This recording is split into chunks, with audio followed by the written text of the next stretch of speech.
അപ്പോൾ ഇന്നലെ ഒരു സഹോദരി ചെയ്ത ഒരു കാര്യം തീർച്ചയായിട്ടും അതിനോട് ഒരു കാരണവശാലും നമുക്ക് എന്നല്ല ആർക്കും യോജിക്കാൻ വേണ്ടി പറ്റുകയില്ല. ഇതിൻ്റെ മുന്നേ തന്നെ ബസ്സിൽ നിന്നുണ്ടാകുന്ന ദുരനുഭവത്തെക്കുറിച്ച് ഒരുപാട് വീഡിയോകൾ നമ്മൾ കണ്ടതാണ്. ഇതിൻ്റെ മുന്നേ സവാദ് എന്ന് പറയുന്ന ഒരു വൃത്തികെട്ടവൻ്റെ വീഡിയോ നമ്മൾ റിയാക്ട് ചെയ്തതാണ്. അത്തരത്തിൽപ്പെട്ട ആൾക്കാർക്കെല്ലാം നമ്മളെതിരാണ്. പക്ഷേ ഈ സഹോദരി സോഷ്യൽ മീഡിയയിൽ റീച്ച് ആവാനും വൈറലാവാനും വേണ്ടി മാത്രമാണ് ഇത് കരുതിക്കുട്ടി പോസ്റ്റ് ചെയ്തത് എന്നാണ് എനിക്ക് തോന്നുന്നത്. കാരണം ആ പോസ്റ്റ് ചെയ്ത നിമിഷം തന്നെ ആ വീഡിയോ വൈറലാവുകയാണ്. ഏകദേശം 58 ലക്ഷം ആൾക്കാർ ആ വീഡിയോ കണ്ടു. ഇത്തരത്തിൽപ്പെട്ട സ്ത്രീകൾ ചെയ്യുന്ന ചേരുകൾ കൊണ്ട് സമൂഹത്തിൽ മാന്യമായി ജീവിക്കുന്ന സ്ത്രീകൾക്ക് പോലും പേരുദോഷം വരുത്തുന്നു എന്നാണ് എനിക്ക് തോന്നുന്നത്. കാരണം അവർ ഒരു സഹയാത്രികൻ്റെ അടുത്ത് പോയി ഇരുന്നതിന് ശേഷം അദ്ദേഹത്തിനെ ആ വീഡിയോയിൽ പകർത്തി തീർച്ചയായിട്ടും അദ്ദേഹത്തിൻ്റെ മുഖം ഒരിക്കലും കാണിക്കുന്നുമില്ല. അങ്ങനെ ഒരു തെറ്റേറ്റാൻ അദ്ദേഹത്തിൻ്റെ ഭാഗത്തുനിന്നുണ്ട് എങ്കിൽ തീർച്ചയായിട്ടും അവനെ വലിച്ചു പുറത്തിട്ട് മുഖം കാണിച്ച് പൊതുജനങ്ങൾക്ക് കാണിച്ചു കൊടുക്കുകയാണ് വേണ്ടത്. കാരണം അത്തരമൊരു ചെറ്റത്തരം ചെയ്തിട്ടുണ്ട് എങ്കിൽ ആരായാലും അദ്ദേഹത്തിൻ്റെ മുഖം പൊതുജനം കാണുകയും അതിനെതിരെ ജനം പ്രതികരിക്കുകയും എല്ലാം ചെയ്യണം. ഇനി നിങ്ങൾക്ക് അങ്ങനെ ഒരു അനുഭവം ഉണ്ട് എങ്കിൽ തീർച്ചയായിട്ടും നിങ്ങൾക്ക് അടുത്തുള്ള പോലീസ് സ്റ്റേഷനിലോ മറ്റോ പോയിട്ട് ഒരു പരാതി കൊടുക്കുകയും ചെയ്യാവുന്നതാണ്. ഇതൊന്നും ആ സഹോദരി ചെയ്തില്ല, മുഖവും കാണിച്ചില്ല. കാരണം അദ്ദേഹം ഇനിയേറ്റം പരാതി കൊടുത്തു കഴിഞ്ഞാൽ കുടുങ്ങിപ്പോവും എന്നുള്ള ഒരു പേടി ആ സഹോദരിയുടെ ഉണ്ട് എന്ന് തന്നെയാണ് എനിക്ക് തോന്നുന്നത്. അത്തരത്തിൽപ്പെട്ട ഒരു വീഡിയോ സമൂഹ മാധ്യമം കാണാൻ വേണ്ടി ഇടയായി. എന്തുകൊണ്ട് ഈ വീഡിയോ കരുതിക്കുട്ടി റീച്ചിന് വേണ്ടി ചെയ്തതാണെന്ന് ഞാൻ പറയുന്നു എന്ന് തീർച്ചയായിട്ടും ഈ വീഡിയോ നിങ്ങൾ ആദ്യം വീഡിയോ കാണും, അതിനുശേഷം നമുക്ക് സംസാരിക്കാം.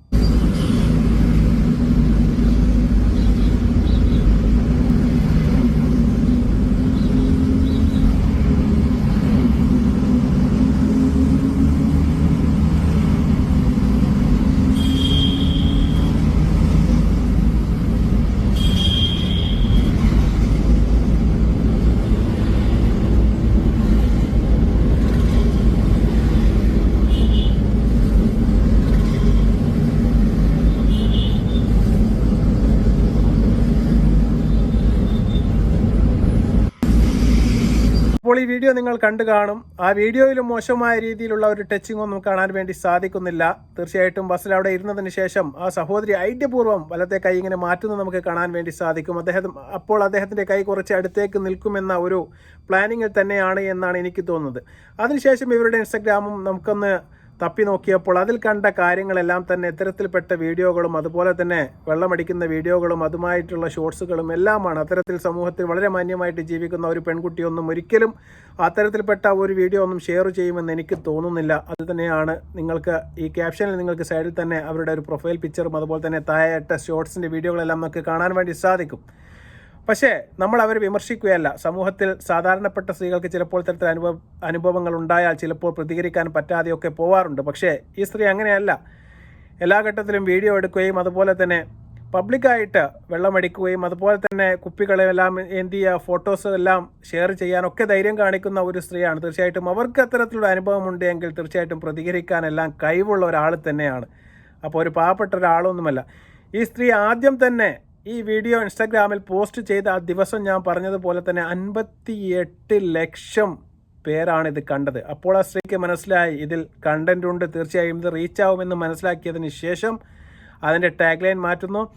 അത് ഇംഗ്ലീഷിലാക്കിയതിന് ശേഷം അതിൻ്റെ ഹെഡിങ് ഒക്കെ ഇംഗ്ലീഷിലാക്കി എന്താണ് സംഭവിച്ചത് എന്ന് കൊടുത്ത് രണ്ടാമതും റീപോസ്റ്റ് ചെയ്യുകയാണ്. എന്താണ് ഉദ്ദേശം? ഒരു പ്രാവശ്യം ചെയ്തതാണെങ്കിൽ നമുക്ക് മനസ്സിലാക്കാൻ വേണ്ടി സാധിക്കും. അവർക്കുണ്ടായ അനുഭവം തീർച്ചയായിട്ടും പൊതുജനങ്ങളുമായി പങ്കുവെക്കാനും ഇനി ഒരു കുട്ടിക്കും ഇത്തരത്തിൽപ്പെട്ട ഒരു അനുഭവം ഉണ്ടാവാതിരിക്കാനും വേണ്ടിയിട്ടാണ് പോസ്റ്റ് ചെയ്തതെന്ന് നമുക്ക് മനസ്സിലാക്കാം. അപ്പോൾ രണ്ടാമത്തെ പോസ്റ്റിംഗ് എന്തിനാണ് എന്ന് ചോദിച്ചാൽ തീർച്ചയായിട്ടും അത് ഇന്ത്യക്ക് പുറത്ത് അബ്രോഡ് ഇന്ത്യ അങ്ങനെയാണെങ്കിൽ തീർച്ചയായിട്ടും ആൾക്കാർക്ക് മനസ്സിലാക്കാൻ വേണ്ടി തന്നെയാണ് ഭാഷാ പ്രയോഗം മാറ്റി അതിനുശേഷം ഇംഗ്ലീഷ് ആക്കിയതിന് ശേഷം തീർച്ചയായിട്ടും ഞാൻ ഈ സ്ക്രീൻഷോട്ടിൽ സൈഡിൽ കൊടുക്കുന്നുണ്ട്, നിങ്ങൾക്ക് കണ്ടാൽ മനസ്സിലാക്കാൻ വേണ്ടി സാധിക്കും. വീണ്ടും ആ സ്ത്രീ അത് പോസ്റ്റ് ചെയ്യുകയാണ്. ഇങ്ങനെയൊക്കെ ചെയ്യുന്ന സമയത്ത് തീർച്ചയായിട്ടും നിങ്ങൾക്ക് മനസ്സിലാക്കാൻ വേണ്ടി സാധിക്കും. അതിനും ഏകദേശം 340K വ്യൂവേഴ്സ് ഒറ്റ ദിവസം കൊണ്ട് മണിക്കൂർ കൊണ്ട് തന്നെ അതിലും ആ സ്ത്രീക്ക് കിട്ടി. എന്താണ് ഇവരുടെ ലക്ഷ്യം? ഇത്തരത്തിൽപ്പെട്ട ആൾക്കാരെ സമൂഹ മാധ്യമങ്ങളിൽ വളരെ മോശക്കാരായി ചിത്രീകരിക്കുന്ന ഒരു പ്രവണത ഇപ്പോൾ അടുത്ത് കണ്ടുവരുന്നുണ്ട്. അതുകൊണ്ട് തന്നെയാണ് ഇപ്പോൾ രാഹുൽ ഈശ്വർ പറഞ്ഞ ഈ മെൻസ് അസോസിയേഷൻ്റെ ഒരു പ്രാധാന്യം തീർച്ചയായിട്ടും ഈ ഒരു ഘട്ടത്തിലാണ് എനിക്ക് മനസ്സിലാക്കാൻ വേണ്ടി സാധിക്കുന്നത്. ഇത്തരത്തിൽപ്പെട്ട സ്ത്രീകൾ ഇത്തരത്തിൽപ്പെട്ട വൃത്തികെട്ട വീഡിയോകൾ ഒറിജിനൽ അല്ലാത്ത അത്തരം പ്രയോഗങ്ങളും അത്തരം പ്രശ്നങ്ങളൊന്നും നടക്കാത്ത കാലത്തോളം തീർച്ചയായിട്ടും ഇങ്ങനെ പ്രതികരിക്കുകയാണെങ്കിൽ തീർച്ചയായിട്ടും അതിനെതിരെ നിയമപരമായി മുന്നോട്ട് പോകേണ്ടത് അത്യന്താപേക്ഷിതമാണ്.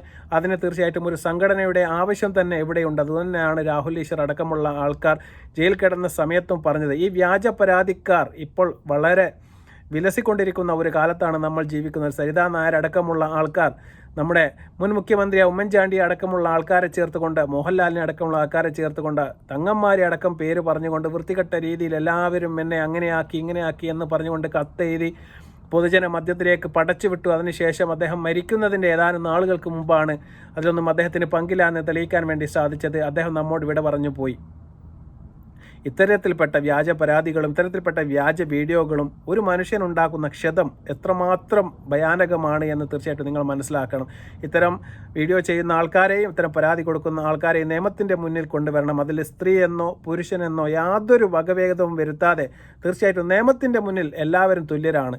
അത്തരത്തിൽപ്പെട്ട ഒരു ശിക്ഷാരീതി നമ്മുടെ നാട്ടിൽ നടപ്പിലാക്കിയാൽ മാത്രമേ ഇതിൽ നിന്ന് ഒരു മോചനം ഉണ്ടാവുകയുള്ളൂ. ഈ സ്ത്രീ കാണിച്ചത് പച്ച ചേറ്റത്തരമാണ്. തീർച്ചയായിട്ടും ആ വീഡിയോയിൽ ഒരിടത്തും അത്തരത്തിൽപ്പെട്ട മോശമായ രീതിയിലുള്ള ഒരു ടച്ചിങ് കാര്യമായ രീതിയിലൊന്നും നമുക്ക് കാണാൻ വേണ്ടി സാധിക്കുന്നില്ല. ഇനി 100% നമുക്കത് കണ്ടിട്ടില്ല, അതുകൊണ്ട് നമുക്ക് പറയാൻ വേണ്ടി സാധിക്കും. ഇനി അങ്ങനെ നടന്നിട്ടുണ്ട് എങ്കിൽ തീർച്ചയായിട്ടും അദ്ദേഹത്തിൻ്റെ മുഖമടക്കം കാണിച്ചുകൊണ്ട് വീഡിയോ ചെയ്ത് പബ്ലിക്കിൻ്റെ മുമ്പിലേക്ക് എത്തിക്കുകയാണ് വേണ്ടത്. കാരണം നാളെ നിങ്ങളെപ്പോലെ മറ്റൊരു സഹോദരിക്കും അങ്ങനത്തെ ഒരു പ്രശ്നങ്ങൾ ഇല്ലാതിരിക്കണമെങ്കിൽ ഇവനെപ്പോലത്തെ ആൾക്കാരുണ്ട് എങ്കിൽ അവരുടെ മുഖം കാണിക്കണം. നിങ്ങൾ ബുദ്ധിപൂർവ്വം ആ മുഖം മറച്ചു വെക്കുകയാണ്. കാരണം അദ്ദേഹം നിയമ നടപടിയുമായി മുന്നോട്ട് പോവുകയാണെങ്കിൽ തീർച്ചയായിട്ടും നിങ്ങൾ കുടുങ്ങുമെന്ന് നിങ്ങൾക്ക് 100% ഉറപ്പുണ്ട്. കാരണം നിങ്ങൾക്ക് അത്തരത്തിൽപ്പെട്ട എന്തെങ്കിലും മോശം അനുഭവം ഉണ്ടായി എന്ന് തെളിയിക്കാൻ പറ്റിയ ഒരു കാരണവും ആ വീഡിയോയിൽ തന്നെ കാണാനില്ല എന്നുള്ളത് തന്നെയാണ് സത്യം. അതിനുശേഷം നിങ്ങൾ പങ്കുവെച്ച 2 വീഡിയോ, അതിന് നിങ്ങൾ ഒന്നാമത്തത് ഞാൻ പറഞ്ഞതുപോലെ 5.5 മില്യൺ വ്യൂവേഴ്സ് നിങ്ങൾ കൊണ്ടുവരാനും രണ്ടാമത്തത് ഇപ്പോൾ ഏകദേശം 1 മില്യൺ ആയി എന്നാണ് എനിക്ക് തോന്നുന്നത്, അതും കൊണ്ടുവരാനും നിങ്ങൾക്ക് സാധിച്ചു. അപ്പോൾ നിങ്ങളുടെ ഉദ്ദേശം റീച്ചാണ്, അതുപോലെ തന്നെ വൈറലാവുക എന്നതാണ്. അതിനുവേണ്ടി ഒരു പാവം മനുഷ്യനെ അവിടെ പോയി അദ്ദേഹത്തിൻ്റെ അടുത്തിരുന്ന് വീഡിയോ എടുത്തിട്ട് മോശക്കാരനാക്കി ചിത്രീകരിക്കാൻ വേണ്ടി ശ്രമിച്ചത് നിങ്ങളാണ്.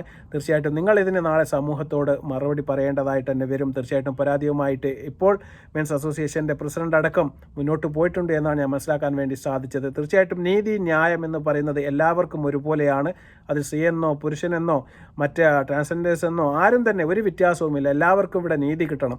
ഇത്തരം പ്രവർത്തനങ്ങളുമായിട്ട് ഇനി ഒരാളും മുന്നോട്ട് വരാൻ പാടില്ല. കാരണം പബ്ലിക് ബസ്സിലൊക്കെ നമുക്ക് എല്ലാവർക്കും യാത്ര ചെയ്യേണ്ടതാണ്.